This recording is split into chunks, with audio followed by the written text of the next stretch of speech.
Hello everyone. This is a video overview explaining how the course is organized, how to navigate it, and how to be successful. Before we get started, I'd like to provide just a tiny context, a bit of context or follow up on the course announcement that you've already seen. As you know, before the start of the semester, I had a medical doozy, an event that happened that landed me in the hospital, and I'm still navigating, trying to figure out what happened, how to prevent other things from happening, and also navigating some symptoms that are sometimes difficult to manage. But I feel fine in the moment, and most of the time I feel fine. And I just wanted to provide some context for why there was a little bit of an interruption to the middle part of the week and me getting this video out. Normally, this would be out and ready to go on the first day, but it put me a little bit behind, and I appreciate everybody's patience. All right, so let's get started with an overview of the course. As you know, up here we have the announcements, and I do want to say this. I know it's kind of obvious, but it's really important that everybody click into Blackboard daily, and especially at the start of the week, because at the start of the week I'll always provide some kind of overview of what we're doing, and then throughout the week there might be other announcements that I make. There could be reminders, clarifications, corrections, any number of things. But we see over here that about 6 people haven't seen the first announcement, and that's quite a few people who haven't seen it. So I just really want to emphasize how important it is, because I usually do give part of the weekly flow here, and this is one of the primary ways that we communicate in the class. One of the other primary ways that we communicate in the class is through Pronto Instant Messenger.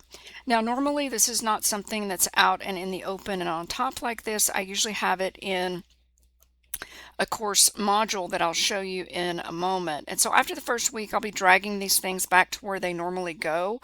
But during the first week, I like to really limit what students can see so that there's no chance of getting lost, getting confused, not knowing where to go or what to do. And it just kind of ensures that we're all sort of on the same page, and it simplifies things the first week. But Pronto Instant Messenger is something that many of you probably already know about, but some of you may not.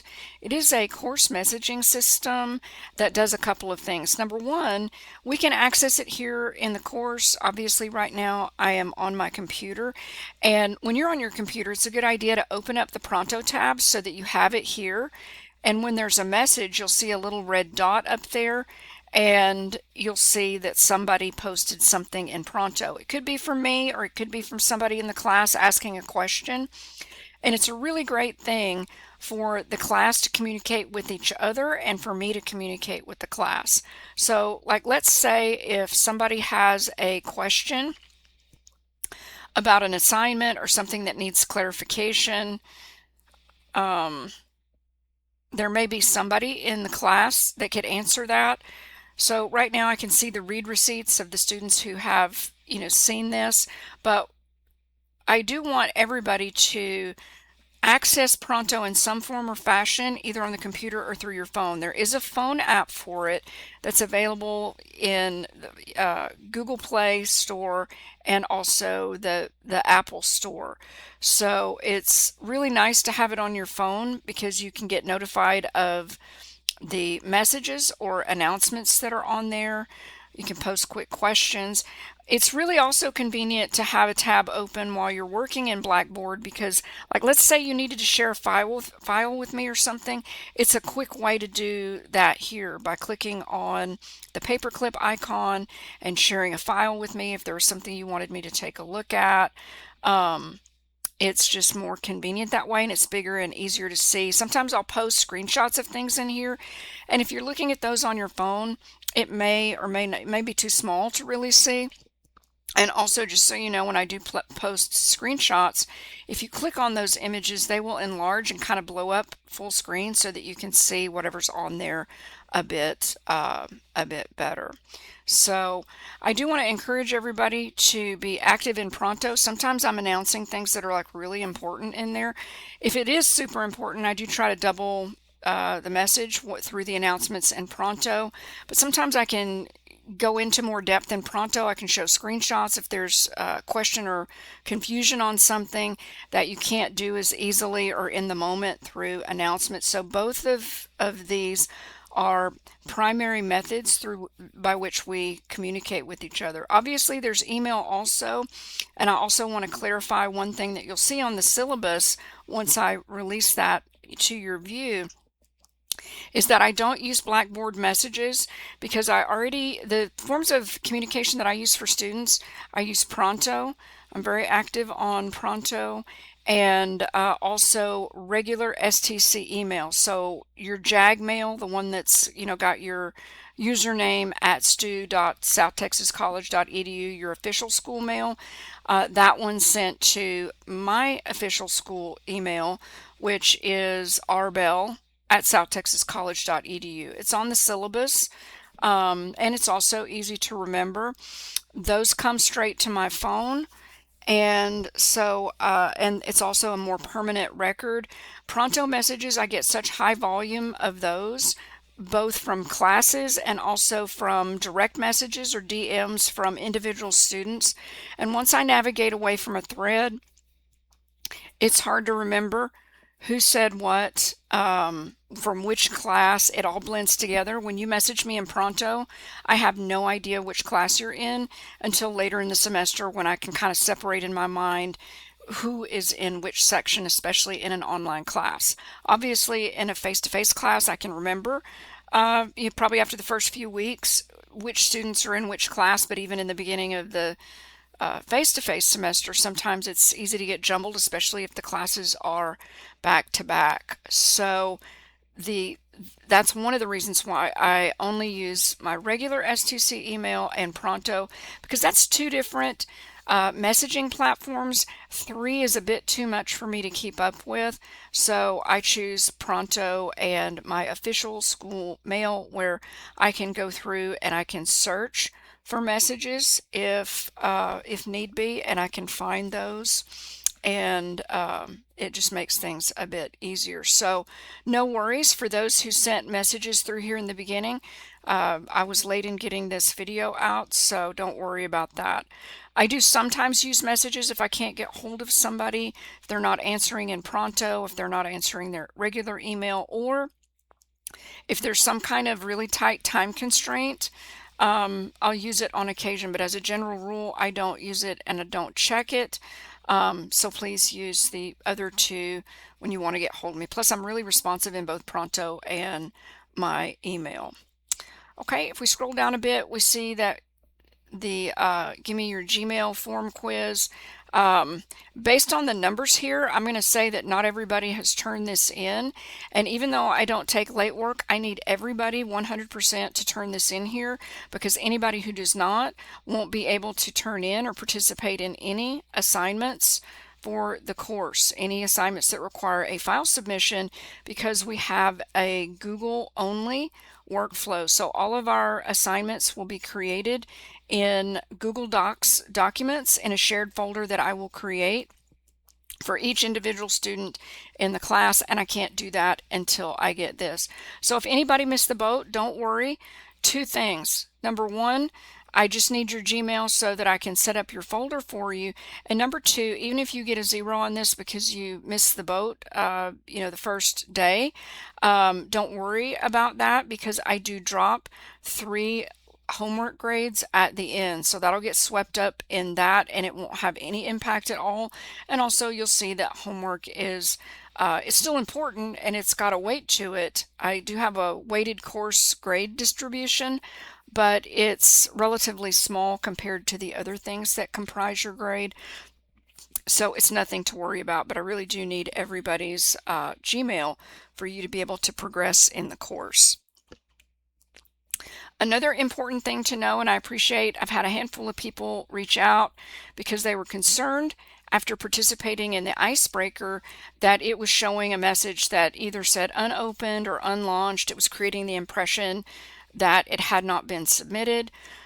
Just so everybody knows, Padlet is a third-party tool, and that just means it's not something that comes naturally with Blackboard. It's a platform that we pay extra for that we can incorporate in our classes. And there's a couple of other third-party platforms too. So anytime we have an assignment that's not a regular assignment that you're typing up in a file, submitting to, like regular Blackboard type assignments, those are always going to say unopened or unlaunched, and they're always going to create the impression that you didn't do them. But don't worry about that. It's kind of like a false notification, and that goes away once those assignments are graded.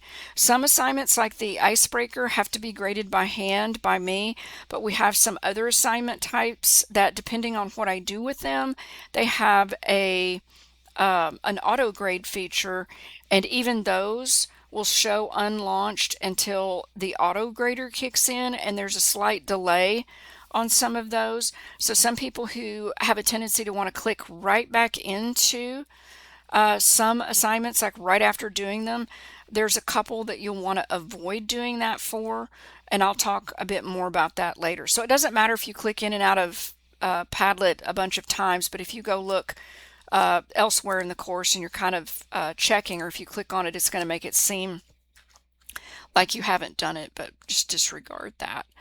Soon I will open the Impossible to Fail syllabus quiz. It's open note. You can have the syllabus open, and it's like 10 or 11 questions, and they're all true false. So it is so easy that if you don't get 100 on it, I reserve the right to give you a hard time about it. So it's very easy, and I do have the syllabus now updated with some of the policy language changes. Now, as we go through the course here, notice that these sections are hidden to you right now, but in a moment I will, well, let me just do it right now. Let me click into an old course and scroll up to the top. Oh my goodness, what is going on? Let me do it this way. There we go. And you'll see the course has a neater look to it. So you'll see the Syllabus Pronto and Sundries class, the Start Here folder, and you'll only see the module that we're working on. So soon I will open up the module for week 1, and inside of that I'll open up week 1 because that's where we're at. So each week I'll open up a new folder and so on. So the course has a nice clean look. Right now, what we see at the top of ours is a temporary situation. So you see we got the same things here. If I click into Syllabus Pronto and Sundries, this is our normal location for Pronto. I like to keep it here because then we just know where it is. The syllabus is here, Pronto, and Sundries is just kind of a catch-all for other things that I put in here. This is also where the Google folders, the shared Google folders will be. I have not created them yet, but I will. And that's where you'll go in and you'll click into that, and all of your assignments will be created inside of that folder, not just in a random spot in your Google account. And the reason for that is that those shared folders already have the correct permissions, so that when you go into those files and grab the share link to submit along with your file submission for that assignment, it has the appropriate permissions that I need to be able to see your draft history, and it just simplifies things for you and prevents problems down the road. But I also have some other useful things here. I've got an MLA format guide with sample papers that you might want to take a look at. It's a good resource to return to if you want to look at, what does the heading look like? What does the spacing look like? What do the in-text citations look like? And so on. And the papers in this one are from the Modern Language Association organization, and MLA is the format style that we use in this class. I also have a link to the Upswing and CLE tutoring and paper portal, And this is where, when we have our first draft done, you'll come here, and the same day that you turn in your paper to me, you'll click here and you'll follow a process to submit your paper, the assignment sheet, and I'll give you very specific instructions about what to tell the tutors so that they know the kind of feedback that we are looking for. So that's a really useful little module that you'll be kind of clicking into quite a bit. The Start Here folder you've probably seen in all your other classes. The school gives us a lot of things that are kind of uniform or standardized from class to class, but then we're allowed to go in and personalize it to a great degree. So you still want to go through all the Start Here folders in your different classes because every professor is different. All right, and so the next thing I want to share is the Unit 1 folder. And so if I click on this, it's going to expand. And then if we scroll down and click on the little arrow thing, the caret, we'll see the content that will soon be there when I open the module. So at the top of every unit, so every unit is centered around a specific assignment and a specific essay. Our first unit is a literacy narrative, which is a story about some aspect of your literacy. It could relate to reading or writing, or it could relate to another type of literacy. And you'll see when you click into the first week folder a little bit about what it is. I also have some examples, and I have so many more examples too. I may need to go in and update and share some more. But you're always going to want to look at the assignment sheet first. It is always at the very top of the module, and it will tell you all of the basics for a given assignment. Normally, it does not take that long to load. There we go. And you see that I give the background, I give the task, all the requirements of it, recommendations and tips, a little checklist, and so on. So I recommend that you print this out so that you have it handy, and this should be the first thing that you look at so you can kind of see like, okay, well, what's the big thing that we're doing in this unit? And what I like about starting with a narrative is that it's not a research paper. It's not something that's overly academic, because a narrative is a story. So it's going to have dialogue. It's going to have first person use because it's about you. And it's going to be written with all the things that you would expect a story to have: description, narration, dialogue. There's got to be some kind of tension or conflict in it. And it's not just a regular narrative about, just any old thing, but it is going to have to be something that relates to an aspect of your literacy, which deals with a competency, often in a school subject like reading or writing. Usually when we hear the term literacy, that's what it refers to. But there's all kinds of other literacies as well. There's music literacy.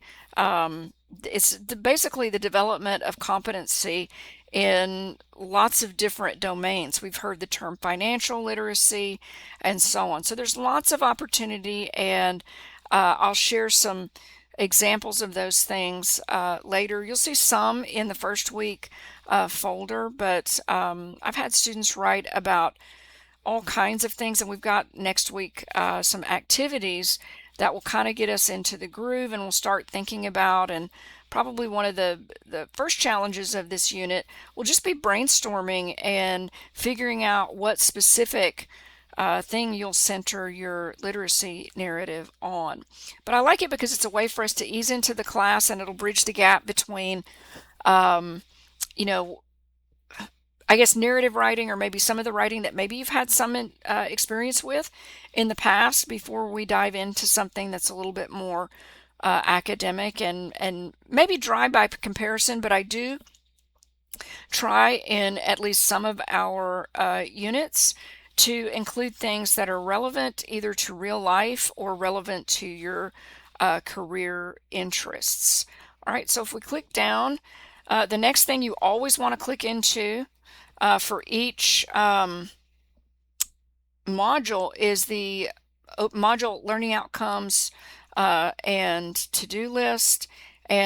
But really where you really want to do that is inside the weekly folders. The weekly folders has an overview and to-do list, and it's short, to the point, and they all look like this. And there's usually a little explanation for me about what the focus of the week is. There's kind of a rundown of what are we doing, what do we have to turn in, and anything else I think that you need to know for the week. And you'll see that when you read this, I've got the explanation about the third-party tools, and especially about one of them. For example, Yuja, which is a video platform. I often put videos like this one inside a Yuja playback quiz where you just earn points for watching. I can also add questions to the quiz if I want to, but I usually just do a playback quiz where the system will just log whether or not you watch the whole thing. And if you do, you earn the points. One thing you need to remember for that, though, is that for that particular assignment, you never want to click back into it after you've finished it, because if you do, it'll reset the points to 0. But for any video that I make, I always put a plain copy in the week that it applies to. So once you watch a video for points, don't worry, you can always watch that video again if you need to in the regular folder. There'll be a plain copy of that. All right, so after you click into the weekly folder and the kind of the weekly overview, then you'll see what lessons there are. Now, some weeks there'll be a lot of lessons, sometimes there's just a couple, and the lessons are never meant to be like, oh, I have to read all 7 lessons before I can do any assignments. But it is important for you to see what it is that we're doing. And sometimes I might have a lesson that's related to a specific assignment, and it's very important that you read those lessons before you do the assignments that they're based on. Some things are background or context that lead up into something, and those should be read as well, but you don't have to read, everything. Now, this week is really light, and you'll see, like, this is just foundations of academic writing. You probably already know this stuff here, but it's very brief. It's not that long. And here's a real little mini lesson, and you'll see me explaining, like, what is a literacy narrative? Why are we writing it? What kind of modes of writing might we see in it? And so on, and how I think this assignment will help us feed into others. So notice that this isn't super long. This isn't like an hour-long lecture in a class. Some things that I produce in the class will be a little bit longer, like sometimes videos, but I try to keep those fairly short for the most part, but sometimes there might be a 30 or 40-minute video, but that's actually good because then I can show you step by step how to do something, and you get to experience a little bit of what face-to-face students do in terms of getting a real explanation. You're not just having to read something and try to figure it out on your own. And in this one, I have, some sample literacy narratives if you want to take a look at them. I've got some that are professional, some that we're going to take a look at, in a more formal sense. And I even have some student essays here from my former students.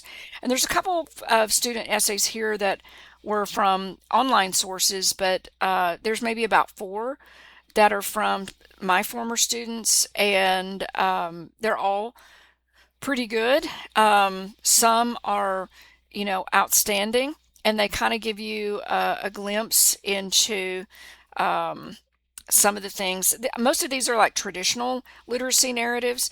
So some students in the past have said, hey, these are all traditional. What about the ones that are outside the box? Let's see some of those.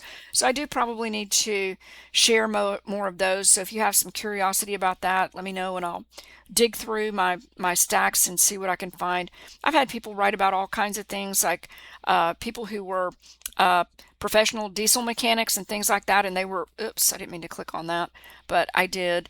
And they've written about those things. This is just a little simple thing with literacy narratives. Let me just click on to show you. I love this one. This is from a former student of mine. This one and the one right next to it are. And this student wrote Why I Can't Finish a Book, but it's hilarious. It is hilarious. It's written like a story, and it's kind of profound in a way because it's very self-reflective, and clearly he has read books before, but he's evaluating something about his reading habits here, and it's really good, and it's got a lot of detail, and this is an authentic essay. It's not by AI, so it's really good, and I highly recommend. So let me go ahead and get out. This one too is very good. The Sound of I. Um, this student has very descriptive reading. This is probably maybe the best one in this bunch of four, but they're all good and they all have different strengths. And so I'm not meaning to favor one over the other. And these students were kind enough to let me use them for future classes. These up here are professional ones. Some of these, again, we're going to take a look at, and so on. So those will give you an idea of what they look like. The literacy narrative, one of the biggest challenges is going to be to bring it to life and not make it, I'm just telling the story, like describe, you're not just like saying, well, this happened and then this happened and then this is how I felt. If you think about the things that we really love to read, the best writers, they show rather than tell. And so we're going to talk more about that next week. So other than the few assignments that we've had so far and the one that I'm going to create with this video that I make, you've done most of what we're going to do this week. You've already done the icebreaker, the Gmail quiz, and then we've got the icebreaker and also the video quiz for this video. But do take a minute to briefly read through this one, maybe take a gander at some of these so that you'll be ready next week when we click in and, kind of start diving into looking at some literacy narratives and also doing some writing where you get to exercise your descriptive powers. And these are some of my favorite assignments, and I've gotten some really great ones for them. Those are not essays, by the way. One of the things you'll see on the syllabus, but I'm going to go ahead and tell you now just so you know, because sometimes I have students that are so conscientious and eager, they kind of think that, oh gosh, the assignment sheet is here, so it's probably due right away. Well, it's not. When you look on the syllabus, I do have the weeks that different things are due for the big things.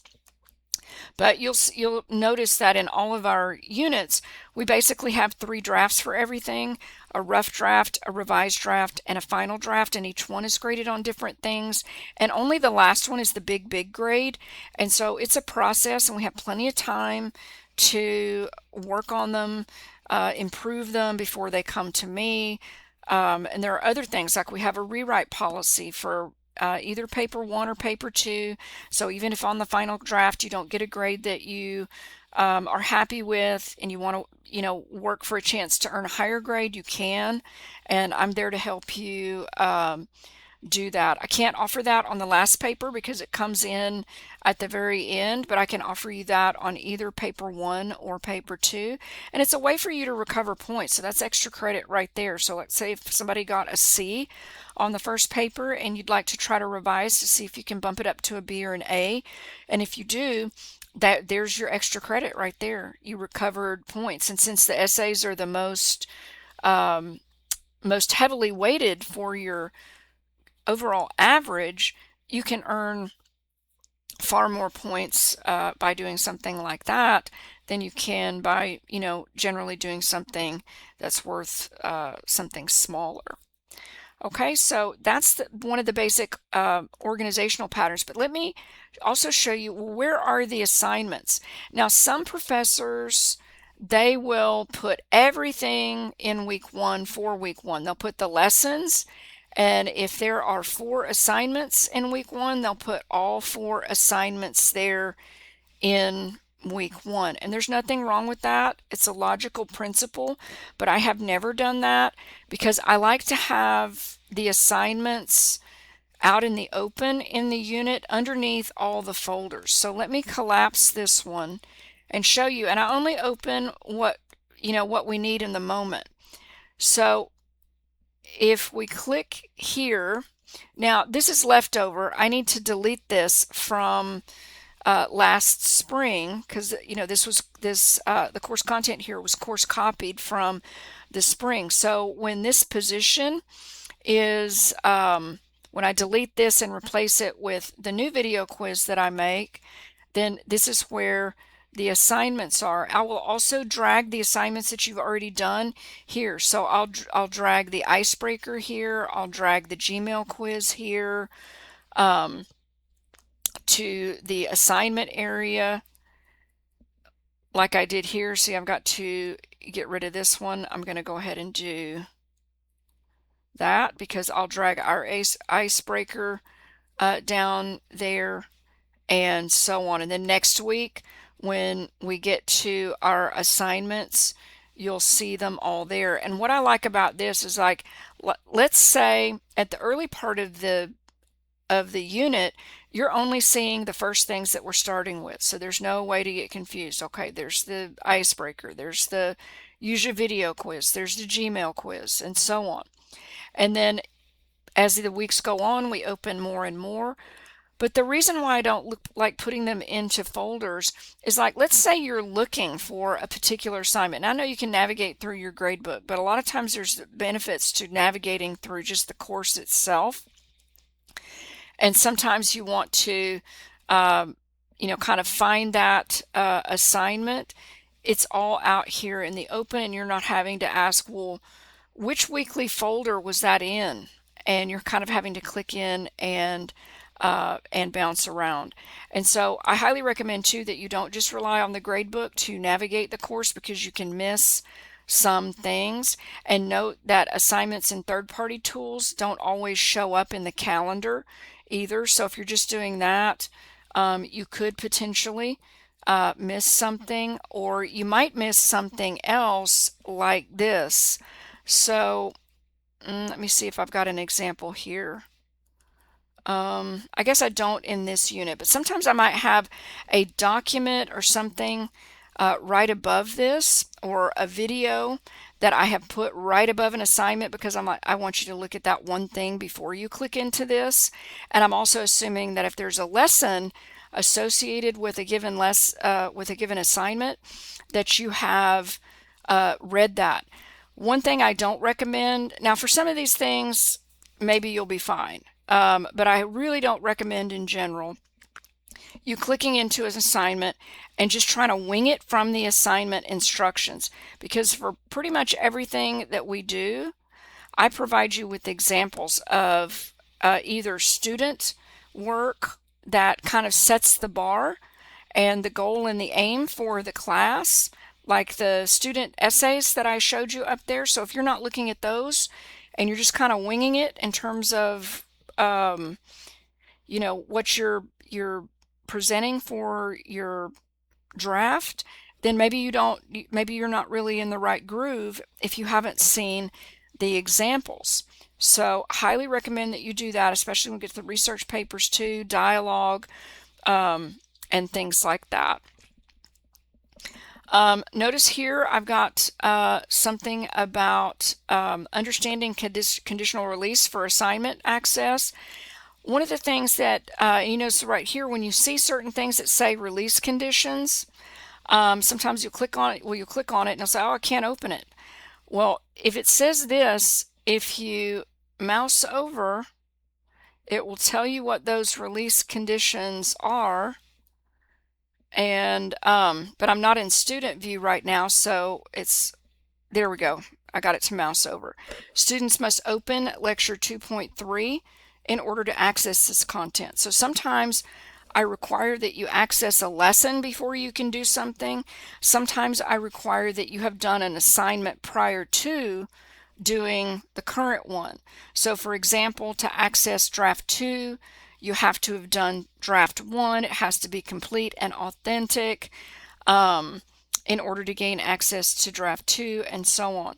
So since this is a writing class, I require that that I'm able to see all stages of the writing process, so I don't just see a magic essay for the final draft without me getting to see draft one, draft two, kind of where you started, how it evolved over time.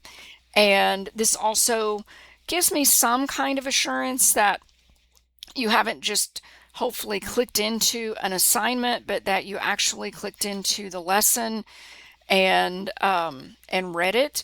Now keep in mind, I'm not going to attach all of the lessons as a condition to open an assignment, but I do expect that all of the lessons will have been read or processed in a logical order. Again, you don't have to read 7 lessons all at once before you go do something, but kind of take a look at what the assignments are, go take a look at the order of the lessons, and the lessons are in order and they're meant to be read in order. So you shouldn't skip to just a lesson on brainstorming or just a lesson on one specific thing. They should ultimately be read in order, but my point is that they don't have to be read all at once. Look at what's due, look at the instructions, and before you reach out to ask questions, make sure you've read the lessons first, and also make sure that after you've done that, you click in to see, what are the instructions. And sometimes inside the assignment link, I may also be putting a copy of an example of something there as well. And if so, you should open that file and look at it, not because yours should be exactly like that, but it just gives you a model. It gives you a model of either a real student doing it, or it gives a model of me doing one, just to kind of show the expectation for that. All right, and so that's kind of the flow, and you'll just see all of the assignments each week. So I would never open all of these at once. I just open them each week as we need them, so that we only have out in front of us what we need. And then once we're done with that, we go on to the next unit. So the first unit is a literacy narrative, and I think a really fun and rewarding paper to write. And maybe fun's not the right word, because sometimes people are writing about something difficult related to whatever literacy they are focusing on. But our second unit is a guided research paper. We have 2 research papers in the class, and our first one's guided, meaning I do part of the work for you, and the part of the work that I'm doing is I'm providing all of the research articles and all of the videos. You're not allowed to do any outside research on your own, not because you couldn't find good sources on your own, but because I want to take one big thing off your plate so we can focus just on writing the paper. And the subject that we'll be writing about is fear. And so I think it's a super interesting unit. I have some really interesting TED Talks. And if you're not familiar with TED, it stands for Technology, Entertainment, and Design, and they have really high interest, pretty short videos given by people who are experts in a variety of fields, pretty much everything under the sun, and they're really high impact, very dynamic, and they often have really great stories and anecdotes that are good for you to use in your paper. So by doing that, it lets us focus on the process, takes one thing off the plate for you, and kind of sets the stage so that when we get to the last unit, so we have 3 main units in 1301, and the last one centers on identifying issues in the workplace and working towards solutions. So this one's based on your career focus. So whatever you're majoring in, whatever it is that you want to be, you'll be trying to identify issues, challenges, or problems in your particular field or in your particular job. And not only identifying those challenges or issues, but also looking at, well, what kind of solutions or mitigating strategies are there so that people, and especially you, can work to either solve those things or to be aware of them so that you have strategies in place to deal with those things. And so both of these units generally get pretty good feedback.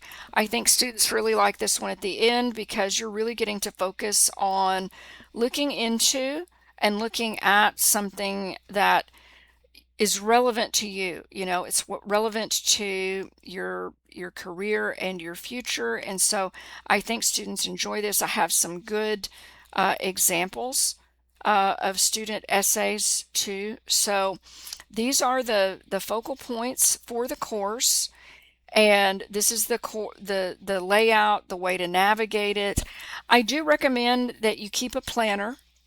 A lot of my online students who have been successful in the class are very good with keeping up with not only what we're doing this week, but they kind of look ahead and see what we're doing. And if they already know what they're doing, they're working ahead of the curve. I recommend that you work on things a little bit each day and don't procrastinate. Don't wait till the day of to do something. That I know we're all guilty of that, but it's never really a good idea. So I don't recommend that. And I know there's a lot of strategies and things that you can use to kind of stay on track with time management. I highly recommend that you do that. Getting a planner is one. Um, there are strategies. You can use an AI platform to help you triage and create a study plan or an assignment plan for kind of managing your time. And I guess while I'm on the subject of AI, I will mention a couple of other things before I wrap this and get it out to the class. But that is, I am an AI forward professor, and you'll see that in the syllabus. But I still have boundaries and expectations of when and where we won't use it. And just to give you a brief upshot, we'll use AI in the same ways we might quote unquote use a person for help. We might use AI as a tutor to give feedback on an essay, and I'll show you how to do that. Um, and really the trick is to prompt the AI to elicit your thoughts more so than you do its. So that's one of the best tricks right there, is to get it to put you to work and to draw out your ideas, what you're thinking. We'll also use it at times at like a tutor for feedback on your paper, not to tell you what to write, but to help you think through it, to help provide another perspective. But that will never be the only thing. We also do peer review activities, which is one of the best things that we do in this class. And we'll also submit our papers to the online tutors that are available either at the CLE here at STC, or to another platform that STC also pays for, and that is accessed through that same portal called Upswing. And it's kind of just one big portal, and it sort of depends on the time of day or the day of the week that you submit your request for help, that kind of determines or at least influences which set of tutors gets that. So if you are uploading during business hours at a time when STC tutors are available, you're probably likely to be assigned an STC tutor, which they're very good. But the Upswing tutors have a different method of giving feedback, and it's generally more detailed, especially if you follow the directions that I give in class. It's more useful that way. One last thing I'll say before I wrap: sometimes students don't know what to call a professor, especially if it's not clear. Do I call somebody Dr. So-and-so? Or if I don't see that anywhere on their syllabus, what do I call them? You can just call me Mrs. Bell. You know, if you're going to send an email, just say, hey, Miss Bell. You can be informal, but just, hey, Miss Bell, have a quick question.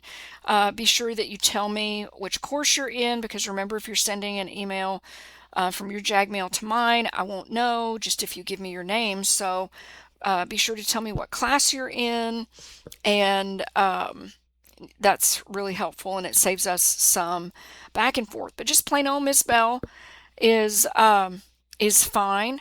And I want to just reiterate my gratitude to the class for your patience, and I'm really looking forward to working with each and every one of you this semester, and I want to wish you the best of luck in all the rest of your classes. So y'all take care. You have a great rest of the day, afternoon, or evening, wherever you may be at in the day, and I will talk to you soon.